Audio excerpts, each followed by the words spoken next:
The Mississippi heat pressed down like a hand intent on silencing the land. It was the summer of 1847, and Natchez sweltered in its usual blend of thick air, sweet rot, and the sharp scent of sweat. On the Whitmore plantation, where cotton fields rolled like pale, ragged seas beyond the columns of the big house, preparations were underway for a wedding the likes of which the region hadn't seen in a decade. Colonel Everett Whitmore's daughter, Evelyn, a porcelain doll of a girl with golden hair and a disposition sour as spoiled milk, was marrying into the Beaumont family, another pillar of Southern wealth built on tobacco and broken backs. The wedding was to be held right there on the plantation, under a grand white tent stitched by hand by the same enslaved who were forbidden to attend. Guests from New Orleans, Savannah, and Charleston had already begun arriving, their carriages rumbling down the red dirt road, their laughter spilling from open windows. Inside the heart of the estate, beneath the kitchen's low-beamed ceiling blackened with years of smoke and labor, Sarah Collins moved with silent precision. She was 36, though she looked older under the weight of years that had not been kind. Her skin was the deep bronze of tilled earth, her hair wrapped tightly in a faded blue cloth, and her eyes, almond-shaped, steady, rarely betrayed the flint that burned beneath them. She was the plantation's cook, not by choice, by blood. Her mother had stirred pots in this same kitchen, her grandmother, too, before she'd been sold further south. Sarah had inherited not just recipes, but resilience, and a silence that could swallow entire rooms. The clatter of iron pots, the hiss of meat as it kissed the skillet, the sour tang of vinegar rising from the pickling vats. These were her music, her rhythm. She seasoned by memory, stirred with muscle memory, and baked without measurements. To the Whitmores, her food was evidence of their supposed civility. "We feed well here," the colonel would boast. "We're not like those brutish Georgia types." But Sarah knew better. Civility was a costume. The kitchen swelled with heat, and outside the sun bleached the cotton fields until they shimmered like cloth made of ghosts. The white folk bustled about the house, adjusting lace, trimming roses, barking orders at the enslaved with a cruelty so casual it no longer stung, it just settled into bone. "You hear me, girl?" the mistress snapped from the doorway. Sarah did not flinch. She had long mastered the stillness of prey that new movement invited punishment. "Yes, ma'am. Don't burn the ham. We're serving to Beaumonts this time, not those swill-drinking low-country trash. Keep your hands clean, and smile when you bring the food out, if I let you show your face at all." Sarah nodded once, tight-lipped. She would not be allowed to smile, she would not be allowed to attend, but she would feed them, and that was power. They never knew it, but every bite passed through her hands. Behind her, younger girls scurried like shadows, washing greens, plucking chickens, wiping sweat from their brows with elbows so the mistress wouldn't see. One girl, Marlene, perhaps 15, had a red welt rising on her arm from the overseer's switch. She hadn't peeled potatoes fast enough. "Don't cry," Sarah had murmured earlier. "They love your tears. Save them for yourself." That was the first thing they'd taken from Sarah, her tears. Then her husband, Isaiah, who had dared speak back to Overseer Graves one sweltering August evening. He'd paid for it with the back of his skull, cracked open like a melon on the barn floor. The second thing they took were her children. Sold off, piece by piece, as collateral for the colonel's debts during the Panic of '37. Now Sarah had nothing left but her skill, her silence, and the stories she kept alive inside her, like banked coals waiting for dry kindling. By afternoon, the big house echoed with music. Fiddles, flutes, and the stomping of dancing feet. The colonel wore his finest coat, buttons gleaming like gold teeth. The bride preened on the veranda, silk skirts spread like frosting. Toasts were made to the endurance of Southern grace. No one toasted Sarah. She stood by the kitchen door, out of sight but within earshot, holding a tray heavy with sweet milk punch and corn cakes. She listened as guests praised her work without naming her. As the Beaumont matriarch chuckled, "I swear that dark girl's got magic in her hands." Magic. They said that word with a laugh, but Sarah knew its weight. She had seen real magic once, when old Essie from the swamps came to the quarters and whispered of leaves that burned from the inside, of roots that could sleep a man forever, of herbs that left no trace but made bones still as stone. She had never used it. Not yet.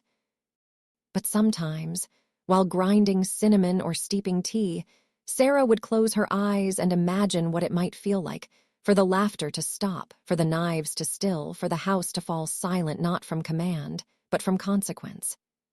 Outside, the guests danced. Inside, Sarah stirred. The wedding feast was coming.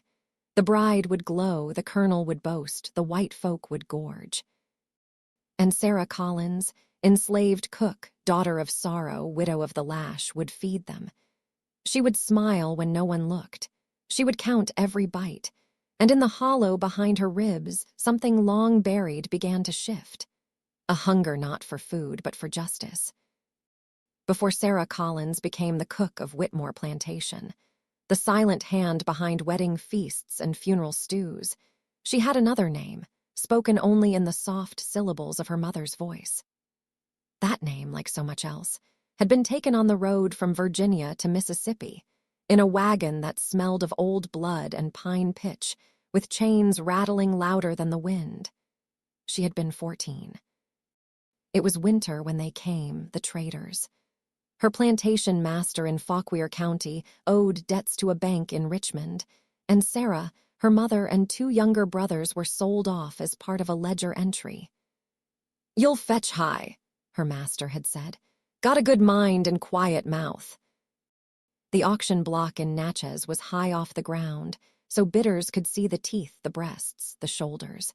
Sarah had stood next to her mother, barefoot in the December chill, arms wrapped tight across her chest. She remembered the way the men pointed. "That one's got strong legs. That one's good for breeding." Her mother had tried to hold on when the bidding started. She'd gripped Sarah's hand so hard her knuckles turned bone white, but the trader hit her with a stick. "No clingin', gal," he barked. "Ain't no use in draggin' ghosts." Sarah never saw her mother again, or her brothers. One was sold to a sugarcane estate near Baton Rouge. The other, just a child, went north toward Memphis. She dreamed of them sometimes, running in cornfields, chasing fireflies. But in the waking world, she carried them only in silence, tucked beneath her ribs like folded handkerchiefs, damp with the years. The colonel bought her for $75, less than a good mule but more than an ordinary girl. Why?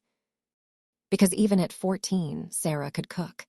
She had learned in shadows, watching her mother dice onions with a rusted blade, stirring pots too heavy for her arms, memorizing the way flour turned to gravy when kissed by lard and salt. Food was how she showed care. Food was how she survived. The Whitmores were proud of their kitchen. They called it an elegant inheritance, though they had built nothing. Every brick, every plank, every burned knuckle that seasoned its hearth belonged to the people they owned. Sarah became the beating heart of that kitchen, and for it, she was chained not to the fields but to the fire.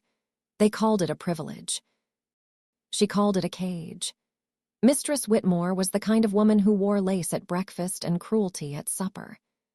She would glide into the kitchen, her perfume clashing with the scent of bacon, grease, and coffee, and declare, "Sarah, you do make the best biscuits this side of the river."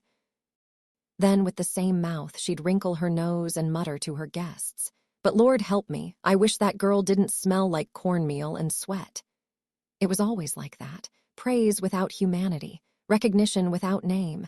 The colonel once told guests, "She's got a magic touch that one God must have meant her for a kitchen."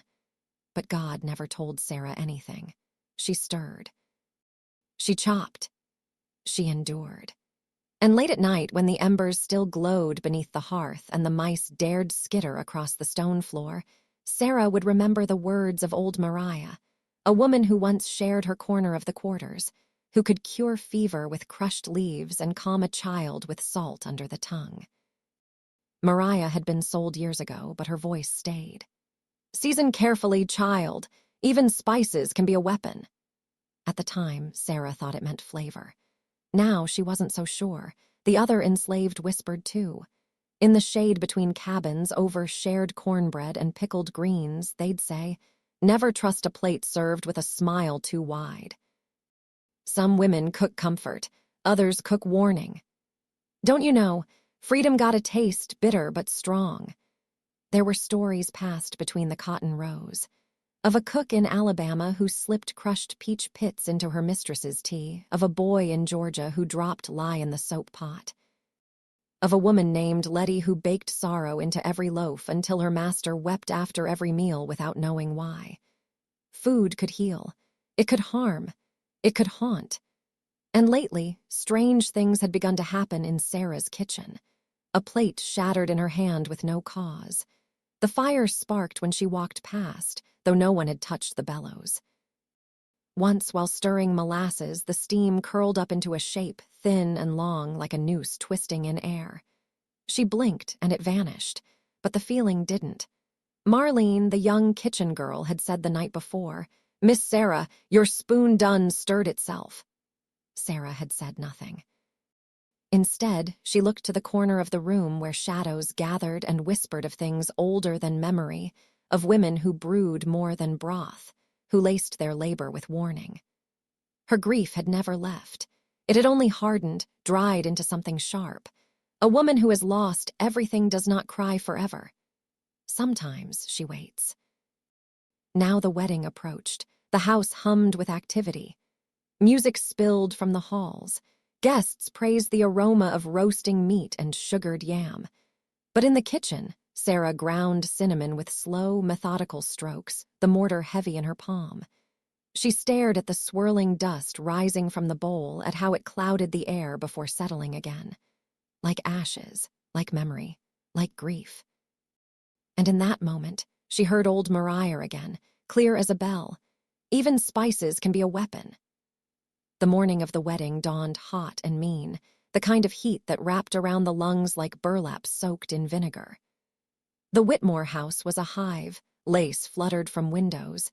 Fiddle strings were tuned and retuned, and white guests drifted about like peacocks in pastel, squawking praise and pretense. Gowns rustled across floorboards that had never been swept by their owners' hands. Silver clinked. Champagne chilled in tubs filled with ice hauled from God knew where. In the kitchen, Sarah Collins had been up since before the rooster dared crow. The fire was already stoked, its smoke threading through the rafters, and she was elbow-deep in flour and lard, cutting biscuits sharp and fast, her jaw clenched tighter than her hands. The menu was a spectacle: whole roasted hens glazed in honey and clove, sugared yams whipped to velvet, hickory smoked pork ribs, pickled okra, pies of sweet potato, apple, and pecan. And milk punch, frothy, white, poured thick into tall glasses like some cruel joke. She moved like a ghost through it all, commanding the younger kitchen girls with just a glance, checking oven temperatures with the back of her hand, adjusting seasoning not by taste, but by instinct born of decades bound to heat and hunger. Everything was going smooth until it wasn't. At noon, Mistress Whitmore burst into the kitchen like a gust of perfume and rage. Her voice cut through the clatter. "Where is my cinnamon?" Sarah turned, wiping her hands on her apron. "Ma'am." "Don't play dumb," the mistress snapped. "The imported cinnamon I ordered, the fine Saigon kind, cost more than your whole year's worth." "I used what was left, ma'am, for the pies like you asked." Mistress's nostrils flared. "So you stole the rest?" "I ain't stole nothing, ma'am. I used it." The slap cracked through the room like a thunderclap. A kitchen knife dropped to the floor. Marlene gasped. Sarah didn't move. Mistress's voice turned high and bright, the kind of performance meant for an audience. And indeed, one had arrived. Guests had wandered in from the corridor, laughing, sipping from crystal goblets. And now they paused at the threshold, watching. "Look at her," the mistress sneered, lips curled. "Acting proud when she's just a thieving little cook, no better than a kitchen rat." Sarah's cheek burned. She kept her eyes on the wall behind her mistress, watching the stain from last week's stew drip down like dried blood. The bride, Evelyn, appeared behind her mother, wrapped in white satin like a maggot in a silk cocoon. She pinched her nose. "Ugh, even the food smells like the quarters," she muttered. The guests laughed. Mistress clapped her hands as if a thought had struck her like lightning. "You want to use your hands so bad, use them now." She pointed to the flagstone floor. "Get on your knees, scrub that soot. Right now, let the guests see what happens to thieving hands." For a moment the world hushed. The only sound was the slow boil of collards in the pot. Then Sarah bent. Her knees met the stone with a dull thud. Someone coughed. A chair creaked, but no one stopped it. Mistress tossed a brush down near her. "Clean it till I can see my face in it." The guests chuckled. One muttered, "Make sure she scrubs that pride off too." As Sarah scrubbed, suds mixing with dust and shame, she did not cry. Her silence was not surrender, it was calculation. By the time she was allowed to rise, her hands were raw and her soul burned hotter than the kitchen hearth. The guests drifted off, amusement spent. Mistress tossed one last insult over her shoulder before sweeping away. "Be grateful I didn't have you whipped. Next time I won't be so generous." Sarah stood slowly, and in her silence, something shifted. That night, long after the laughter had faded and the lanterns guttered out, she sat alone in her cabin. The wind rustled the trees like whispering mouths. The moon cast silver light on the tin cup beside her bed, the one Isaiah had carved with a blade he kept hidden in his boot, until the overseer found it. She picked it up, tracing his initials. "I see. Isaiah Collins, her husband, beaten to death for asking why the water was taken from the quarters before it reached the cattle. His blood still stained the barn wall." She'd seen it the next morning, dried like rust. The colonel said it was unfortunate. The mistress said it was necessary. Sarah had said nothing. But tonight she did. She whispered into the cup to the ghost she still felt beside her. "They will taste the sorrow they fed me." She opened the drawer beneath the floorboards. Inside was a bundle wrapped in oilcloth, damp with time but still intact. It had been given to her years ago, passed from old Mariah with no explanation, only a warning. "Use only when silence ain't enough." Inside the cloth were dried herbs, powders of peculiar shades, tiny vials sealed with wax, nightshade, foxglove, crushed peach pit, wild hemlock. Roots pulled from the edge of the swamp near Concordia, where whispers said no dogs would follow. She lifted a pinch of powder to her nose, scentless, but deadly. She laid the bundle out on the small table by the candlelight and began to sort. Her fingers were steady, her breath calm. She knew what each thing was, how it could be used, what it could mimic. She didn't need to test. She remembered the recipe for milk punch. She remembered what the colonel liked, sweet, creamy, with just enough bourbon to melt the tongue. She would not burn the kitchen. She would not scream. She would feed them. And when they raised their glasses to toast Evelyn Whitmore's marriage into wealth and legacy, they would drink grief. By mid-afternoon, the Whitmore plantation gleamed like a painted portrait, manicured and hollow. The wedding tent stretched across the front lawn, white fabric billowing like sails ready to carry Evelyn Whitmore into a life of Southern aristocracy. Musicians tuned their strings beneath cypress trees. Servants rushed like wind through corridors. Butter churned, cream whipped, silver polished until it reflected every lie of civility. And in the kitchen, Sarah Collins moved with a precision that betrayed no fury. Her hands were sure, calm, measured.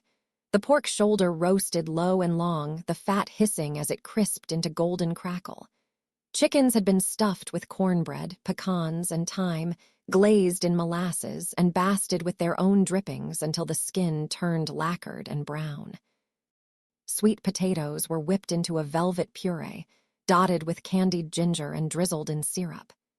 Cakes, 3 of them, waited in the cooling room, apple spice, layered vanilla, and a hummingbird cake, sweet with pineapple and banana. But it was the milk punch that Sarah watched most closely. She made it last, waited until the house was distracted, until the younger girls were polishing trays and the mistress was shouting about roses. In the quiet hour before dusk, she lit a fresh candle in the back pantry. Her hands did not shake. She unwrapped the bundle beneath her apron, a paper packet of dried leaves ground fine, a pinch of pale powder scraped from a wax-sealed vial, and a dark resin crushed from a root that had no English name, only whispered warnings. Each piece she combined carefully, like a sacrament. It dissolved clear, no taste, no color. She stirred it into the silver bowl of milk punch, watching the froth rise and ripple like clouds stirred by wind. She ladled the mixture into chilled goblets, placed them on trays, and said nothing. She was not trembling. She was not afraid. She was waiting. At 6 o'clock, the wedding procession spilled from the house like wine from a broken bottle. The guests were sun-pink and overdressed, fanning themselves with ivory cards and praising everything. The lace on Evelyn's gown, the angle of the sunset, the scent of roasted meats. The colonel boomed laughter from the head of the table.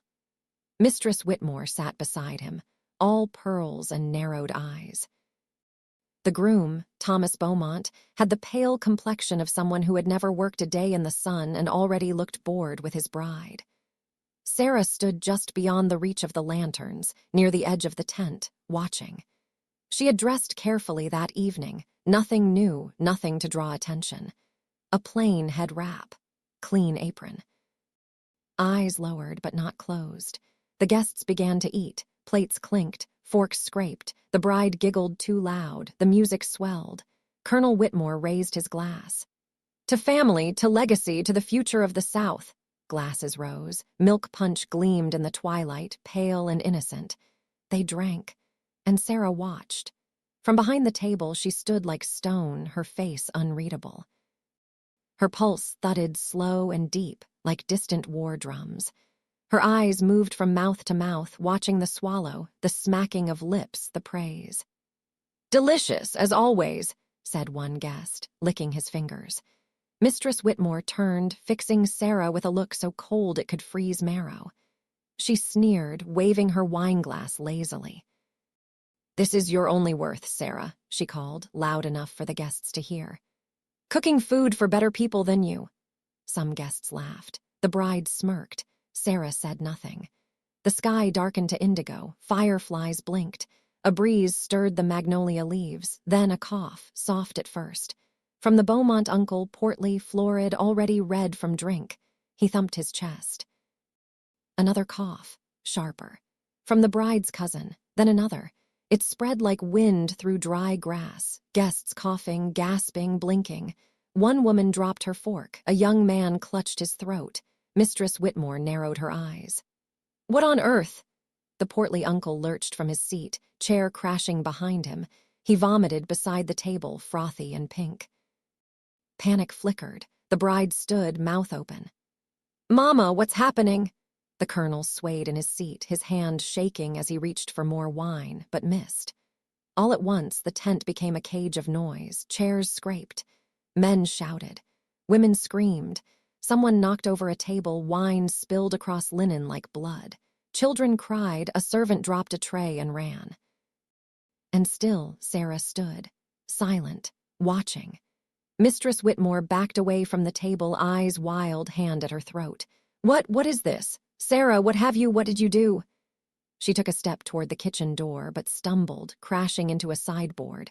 Her breath came in shallow rasps. More guests collapsed. Some tried to crawl. Others simply sagged, limp and blue-lipped, onto white cloth and chicken bones. The air reeked of bile, sweat, and the iron tang of fear. Sarah remained motionless. She saw the bride fall to her knees beside her new husband, who was convulsing. Her dress soaked in milk punch, her veil twisted like a noose. The colonel tried to stand, roaring something incoherent, but fell face first into a bowl of sugared yams. And still, Sarah did not move. Her heart pounded, not in panic, but in rhythm. A beat old as Africa, deep as sorrow, strong as vengeance. It was the sound of something ancient returning, a voice long silenced speaking once more.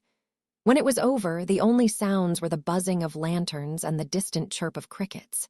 The feast was still. But no one feasted now. The Whitmore wedding feast unraveled into a waking nightmare. What had begun as laughter and toasts curdled into something primal and unspeakable. Chairs overturned. Glass shattered. The fine linen of the banquet table soaked up not wine, but bile and blood. The bride shrieked, a thin, high wail that pierced even the cicadas. She clutched at her new husband, whose limbs twitched in grotesque rhythm as he foamed at the mouth. His skin had turned the color of wet ash. Beside him, the Beaumont matriarch collapsed into her soup, eyes wide but unblinking, body limp as cloth. Colonel Whitmore tried to bark orders, to rise like the master of the house he imagined himself to be, but he vomited blood halfway through his own name. It splattered across his vest in a cruel red blossom. His mouth opened again, but no words came, only a final gurgling breath before he slumped over his plate. The white guests descended into chaos. A rider was sent tearing toward town to fetch the doctor. Others screamed for help, tripping over one another in crinolines and coats too heavy for fleeing. One young girl fell face first into the cake, her mother trying to drag her free, sobbing as her daughter's eyes rolled back in her head. Inside the house, the panic turned to desperation. Mistress Whitmore, her pearl necklace torn, staggered through the halls wailing, "Who did this? Who did this?" In the quarters, the enslaved huddled together, some watching from the shadows of the trees, others pressing children to their chests. They didn't run, not yet. Running invited blame. In the kitchen, Sarah Collins stood alone. She had slipped away when the screams first rang out, neither fast nor slow, just quiet. She wiped her hands on a rag, removed her apron, laid the ladle down gently beside the empty punch bowl. Outside, people were dying. Inside, Sarah exhaled. The candle on the shelf flickered, then went still. They beat the stable boy first, young Elijah, dragged him into the yard, claiming he must have fouled the milk. His lips split under the overseer's fist. He cried he'd never even touched it. They didn't care. Mistress screamed for names. Anyone. Everyone. Then it was Dinah, the maid, accused of forgetting to clean the goblets. When she protested, they broke her collarbone with the handle of a broom. She couldn't lift her arm for weeks. No one spoke Sarah's name. No one dared. She was still there, sweeping ash from beneath the stove, wiping counters as if it were any other night. When Mistress burst in, eyes bloodshot, shouting, "Where's the cook? Where's that thieving bitch?" Sarah simply turned, expression empty. "I did what I was told," she said, voice calm. "Served what I was given." Mistress stared at her, face twisted in grief and suspicion. But something in Sarah's stillness unnerved her. She backed away, shaking her head. "God's wrath," she muttered. "This is God's wrath." For letting them get too close. That became the story the next morning. The doctor came, but he was drunk and useless. He checked the colonel's body, sniffed the punch bowl, poked at a slice of pork, and declared it a most unfortunate and aggressive case of fever or spoiled dairy. He signed the death papers with a trembling hand and was gone before the noon bell rang. 12 guests died before sunrise, 3 more by the week's end. They buried them all in the Whitmore family plot. The dirt turned over so fast the grass hadn't even died yet. The funerals were quick, tight-lipped affairs with no sermons and fewer tears. The story passed among the gentry was simple, a tragic contamination. A case of bad storage. The Lord tests his chosen. But the enslaved told another tale. In the cabins behind the cane fields, where night pressed close and breath was shared like prayer, whispers took root. Sarah seasoned freedom into their feast. They spoke it in reverence. They spoke it in warning. No one said her name too loud. It was no longer safe, not because of danger, but because it had become something sacred. Saying it wrong might summon something too powerful to control. Children were told, "Don't eat from a stranger's hand unless you know who stirs their pot." Women whispered, "A quiet cook is a storm in the kitchen." Men nodded, eyes lowered. Even the sweetest milk can carry memory. Marlene, the young kitchen girl, told others that Sarah's hands didn't tremble once, that she stared into the punch like it was a mirror, that when the screaming started, Sarah didn't blink. Some said she walked right into the woods that night, never to return, that she reached the swamp and vanished into moss and fog, barefoot and free. Others claimed Mistress Whitmore had her killed in secret, strangled in the smokehouse and buried behind the pig shed. But most believed she still lived, somewhere. Because silence that deep does not die, the Whitmore plantation never recovered. The colonel gone, the bride widowed, the house half empty and rotting by the time the war came. Mistress grew sickly, pale. She kept a Bible on every table and flinched at the scent of milk. The kitchen was never the same. No cook stayed long. The hearth grew cold. One day, a guest refused to eat anything that wasn't sealed. "This house," he whispered, "tastes of ghosts." But in the quarters, Sarah Collins became more than a woman. She became a warning, a legend, a whispered promise passed down through calloused hands. No one knew her final fate, but everyone remembered what she did. In the long, humid nights after the wedding deaths, Sarah Collins vanished like a breath in fog. Some said she walked straight into the Mississippi swamps beneath a moon hung low and heavy, never glancing back at the house she had fed and undone. That she slipped past the pine trees and into the mossy wild where dogs wouldn't track and masters dared not tread. Those who believed this version said she became something more than mortal, part woman, part whisper, part cypress shadow watching from behind the reeds. Others told a darker tale. That Mistress Whitmore, tight-lipped and ghost-eyed with grief, ordered Sarah hanged before sunrise. That they did it in the smokehouse, where no one would hear. No funeral, no grave, just rope and silence. That they buried her body without ceremony beneath the hog pens and that the pigs refused to eat for 3 days. Still others claimed the truth never mattered, because Sarah Collins, dead or living, was no longer just a woman. She was a story, and stories do not stay buried. In the months that followed the wedding massacre, as it came to be known in hushed voices and carefully worded letters, the Whitmore household changed. Guests stopped visiting. The rooms once filled with violin and laughter echoed instead with silence that stretched too long between footsteps. Mistress Whitmore took to locking her bedroom door, even during the day. She lit candles at odd hours and refused to drink milk, no matter how fresh. The kitchen sat mostly unused.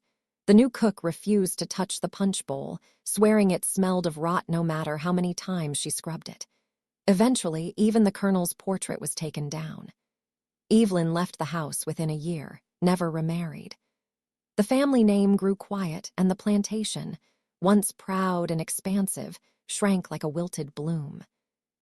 But beyond the rotting fields and quiet halls, Sarah's name carried on. In the cabins of the enslaved, those still trapped on nearby plantations, still stirring pots and sewing seams, Sarah's story became both weapon and gospel. Women told their daughters, "Season carefully, every pinch holds purpose. Every spice has memory." Men whispered over dying fires. The cook fed justice. One bite at a time. No one spoke her name in vain. No one joked. To say Sarah in the dark was to conjure the taste of defiance itself. Folklore bloomed. Children in Natchez were warned not to eat when the wind shifted sweet and strange. "That's Sarah's seasoning," elders would say, wagging fingers. "If your heart is cruel, it'll sour your tongue before you swallow." Some claimed to see her shadow drifting through kitchens late at night, never touching, only watching. Others said she whispered into the ears of the quiet, those bent over boiling pots or baking bread for masters who never thanked them. Old women passed recipes with care and warnings. Don't just cook to feed, cook to remember. The Civil War came like a storm of blood and fire. Plantations burned, chains fell. But the Whitmore house remained, tucked in its corner of Mississippi, festering rather than falling. After emancipation, no one wanted the land. Too many bones in the soil, too many ghosts. The fields grew wild. The shutters fell. Ivy crept like veins across the white columns.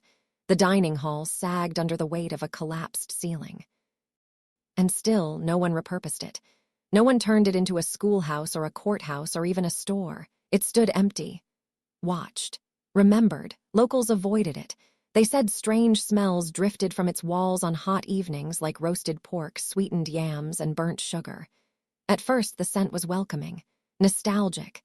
But then it soured, turned bitter, like milk left too long in the sun. Like breath held too long in grief. A traveling preacher once tried to hold a revival there. He lasted one night. Came running into town pale as ash, clutching his Bible like a shield. Swore he heard laughter in the halls, then coughing, choking, plates clattering, but no one else was there. Others reported hearing music in the distance, violins, fiddles, followed by the sound of someone gasping. Gagging. The Whitmore place was cursed, they said, cursed by a cook who never raised her voice, only her spoon.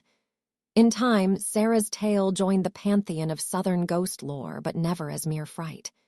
She was not a banshee, not a monster. She was something worse. She was justice that waited, and the story carried rules. Don't mistreat your help, lest your bread turn sour.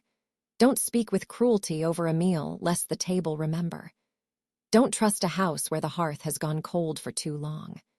By 1890, most of the town's children knew the rhyme, passed down like gospel.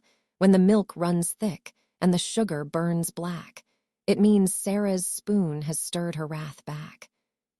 So mind your manners, mind your tongue, or Sarah's seasoning will bite your lung. Even scholars came asking, northern writers curious about slave tales and southern legends. They were told carefully, always wrapped in metaphor, never names. Except one. Sarah Collins, not servant, not slave, not even ghost, but reckoning. The Whitmore plantation still stands, leaning, broken, veiled in moss and dust. No one lives there. No one dares. And they say if you listen in the empty halls of the Whitmore house, especially on summer nights when the heat hangs thick and the air smells almost sweet, you'll hear laughter turn to coughing. Forks scrape, glasses clink. Then silence. Then a single choking gasp. They say the feast of 1847 is still being swallowed, one bitter bite at a time. What would you have done if everything you loved was stripped away and your only weapon was the meal they asked you to serve? Sarah Collins never raised her voice. She never ran. She simply cooked and made history whisper her name in fear. If her story shook you, if her silence spoke louder than words, then don't let her memory fade. Like this video to honor every forgotten act of resistance. Comment below, do you believe justice can be served in silence? Subscribe to our channel for more hidden stories of power, pain, and poetic revenge, tales they never taught in history books. Because sometimes, the quietest hands stir the loudest revolutions.